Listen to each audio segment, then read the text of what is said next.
안녕하세요. 오늘은 포노사피엔스 제2장 이들의 변화가 만들어낸 시장의 변화를 각 분야별로 분석해 보겠습니다. 먼저 미디어 산업입니다. 2010년 이후 혁명이 시작되었습니다. 최고의 IT 브랜드라면 오직 소니라고 생각했던 소비자 10억 명이 집단적으로 심리 변화를 느꼈고 어느새 소니보다는 삼성을 검색하게 되었습니다. 삼성은 발빠르게 갤럭시 S라는 최초의 안드로이드 스마트폰을 출시하고 태풍을 일으킨 거인 애플의 어깨에 올라타게 됩니다. 그리고 놀라운 일이 일어나죠. 삼성의 구글 검색량이 처음으로 소니를 앞서기 시작한 것입니다. 그렇게 꿈꾸던 일이 현실이 된 것이죠. 2017년을 고비로 세계 자본시장은 본격적인 문명 교체를 이룹니다. 포노사피엔스를 위한 서비스를 제공하는 기업들이 세계 10대 기업에 대거 이름을 올리기 시작한 거죠. 이 현상은 2018년 5월에 명백해집니다. 우선 1위는 애플입니다. 아이폰 판매를 통한 영업이익률이 40%에 달하고 현금 보유고만 300조가 넘습니다.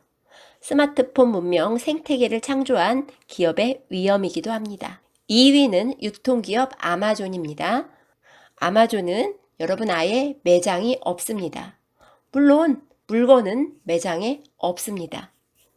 상품들은 물류센터에서 로봇 키바를 타고 고객의 주문을 기다리고 있습니다. 거래가 완료되었을 때도 가장 먼저 알아차리는 게 직원이 아니라 로봇입니다. 키바는 주문을 받자마자 포장을 담당한 직원에게로 움직이고요. 이 직원은 물건을 집어 포장을 완료하고 택배를 보냅니다. 앞으로 10년 내에 택배 물건 중 80%는 드론이나 무인차를 통해 보내겠다는 게 아마존의 전략입니다. 그러면 이거는 누구를 기준으로 바뀐 방식일까요? 바로 포노사피엔스입니다. 3위와 5위는 더욱 황당합니다. 구글과 페이스북입니다. 사람들은 구글과 페이스북이 무언가 새로운 서비스를 통해 매출을 내고 있는 게 아닐까 생각하곤 합니다만 결론은 아닙니다. 이들도 우버나 아마존처럼 기존의 비즈니스 모델을 파괴하는 기업입니다. 바로 신문과 방송의 광고 비즈니스를 파괴하는 기업이죠. 2018년 기준 구글의 광고 매출은 전체 매출의 86%, 페이스북은 무려 99%에 이른다고 밝혔습니다. 두 기업은 전 세계 신문사와 방송사의 광고비를 모두 잠식하면서 세계 3위, 5위에 오른 기업들입니다. 여기서 주목할 점은 이들이 거대 자본을 투자해서 기존의 신문사와 방송사를 무너뜨린 게 아니라는 겁니다. 자연스러운 고객의 선택으로 성장했다는 것입니다. 10년 사이 변화한 인류는요, 아침에 읽던 신문은 끊어버렸고 TV보다는 유튜브를 더 많이 보고 있습니다. 우리나라에서 구글과 페이스북은 그 흔한 TV 광고 한번 크게 한 적이 없습니다. 그럼에도 수많은 사람들이 스스로 선택했습니다. 이들은 오로지 포노사피엔스만을 고객으로 생각하는 기업입니다. 4위를 차지한 마이크로소프트는 특히 주목할 만합니다. 마이크로소프트는 스마트폰 등장 이전에도 꽤 오랫동안 전성기를 구가한 기업인데요. 그럼에도 아직도 높은 순위를 기록하고 있는 걸 보면 기존 기업이 어떻게 해야 포노사피엔스 시대에 생존할 수 있는지 그 답을 알려줄 것 같습니다. 놀랍게도 그 이유는 다음과 같습니다. 마이크로소프트는 장기간에 걸친 대규모 구조조정을 통해 자신들의 주 소비자군을 호모사피엔스에서 포노사피엔스로 전환하는 데 성공했습니다. 요즘 판매되는 노트북에는 CD 리더기 자체가 없습니다. 윈도우와 MS 오피스 CD를 달라 하는 소비자에게 이만 그만 떠나달라고 선언한 것이나 마찬가지입니다. 앞으로는 거대한 클라우드 서비스를 기반으로 모든 소프트웨어를 제공할 테니 소프트웨어 설치부터 업그레이드, 요금 지불까지 인터넷 문명을 잘 아는 사람만 쓰라고 선언한 것과 같습니다. 쉽게 말해 앞으로 우리는 포노사피엔스만 상대하겠다 이겁니다. 실제로 마이크로소프트는 2018년 12월 클라우드 서비스의 시장 점유율이 크게 늘면서 16년 만에 애플을 꺾고 시가총액 세계 1위 자리에 복귀했습니다. 자본이 선택한 문명의 표준은 포노사피엔스 시대입니다. 고객은 오직 포노사피엔스다. 다음 불러드릴 기업들은 포노사피엔스 시대의 리더 기업들입니다. 애플, 아마존, 구글, 마이크로소프트, 페이스북, 알리바바, 텐센트, 이 기업은 포노사피엔스 시대의 리더 기업들인데요. 이 기업들의 시가총액 합계는 약 5천조 원을 넘어섰습니다.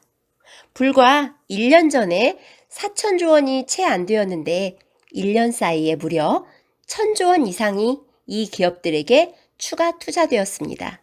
세계의 문명을 생각한다면 아이들에게 이렇게 이야기하라고 합니다. 스마트폰은 앞으로 필수니까 적절하게 잘 사용할 줄 알아야 한다. SNS는 이제 기본 커뮤니케이션 수단이니 어려서부터 활발하게 잘 쓸 줄 알아야 한다.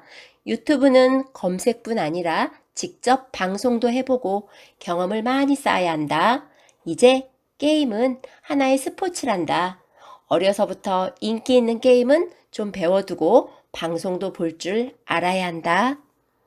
회사에서도 SNS 활동을 잘할 수 있도록 핵심 성과 지표에 반영해 줘야 하고요.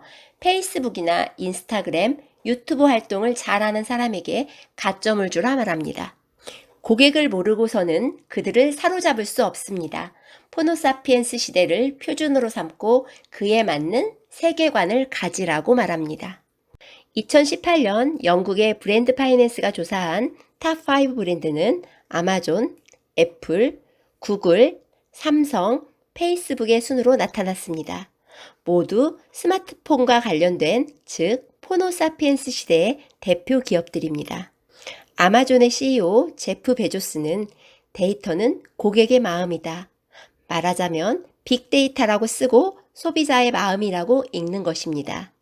사실 포노사피엔스가 주도하는 디지털 문명의 가장 큰 특징은 기업이 왕인 시대에서 바로 소비자가 왕인 시대로 바뀌었다는 것입니다. 하지만 안타까운 것은 우리나라의 문명 시계는 1980년대에 멈춰선 듯합니다. 자, 그럼 분위기를 바꿔 BTS와 아미 얘기를 들려드리겠습니다. 2018년 BTS는 빌보드 차트 1위를 무려 2번이나 차지합니다. 유튜브에 뮤직비디오만 올렸을 뿐인데 아무 오프라인 활동 없이 메이저 차트를 점령해버린 것입니다. 그것도 3개월 사이 2번씩이나요. BTS는 벤처기업 빅히트 엔터테인먼트 소속입니다. 그 유명한 유튜브, 방탄TV로 현재 2019년 12월 2,410만 명입니다. 놀라운 건 1,000만 명이 넘는 우리 BTS의 팬클럽 아미는요, 신곡이 발표되자마자 전 세계로 영상 링크를 실어 나르며 무려 70개국에서 아이튠즈 다운로드 순위 1위를 차지하게 만듭니다. 이제는 SNS를 통해 연결된 팬덤이 파워를 갖게 된 것입니다. 이제는 팬덤이 소비를 주도하는 시대로 이동 중입니다. 앞으로 팬덤 기반의 소비 문명은 1, 2년 사이 또 다른 모습으로 변화할 것입니다. 우리는 새로운 소비 생태계를 이해하는 작업이 필요합니다. 지금은 스마트폰 앱의 주인 모든 것은 포노들이 결정한다 해서 제가 단시간 안에 가장 많은 소비자를 매료시킨 카카오뱅크에 대해서 잠시 들려드리겠습니다. 카카오뱅크는 제4장에서 다시 언급될 예정인데요. 카카오뱅크는 3개월 동안 무려 500만 명의 고객이 가입합니다. 체크카드도 300만 명이 넘게 신청합니다. 그 이유가 놀랍게도 귀여워서였습니다. 카카오뱅크는 카카오 프렌즈의 귀여움으로 문을 열고 기술로 완성해냅니다. 카카오뱅크는 우리가 불편하게 여겼던 공인인증서가 없습니다. 터치수를 절반으로 줄여버립니다. 지문 인증처럼 간편하지만 안전한 기술은 적극 도입합니다. 즉, 포노사피엔스의 지향점을 잘 보여줍니다. 이제 우리는 사장님이 좋아하는 앱이 아닌 진정으로 소비자가 무엇을 원하는지 생각해야 합니다. 오로지 고객 입장에서 생각해야 합니다. 이상으로 제2장의 리뷰를 마치겠습니다. 자세한 내용은 책 속에 있으니 꼭 한번 읽어보세요. 세 번째 장에서는 호모사피엔스 문명 시대를 준비하기 위한 비즈니스 전략을 정리해 보겠습니다. 이상 꽃사슴이었습니다. 감사합니다.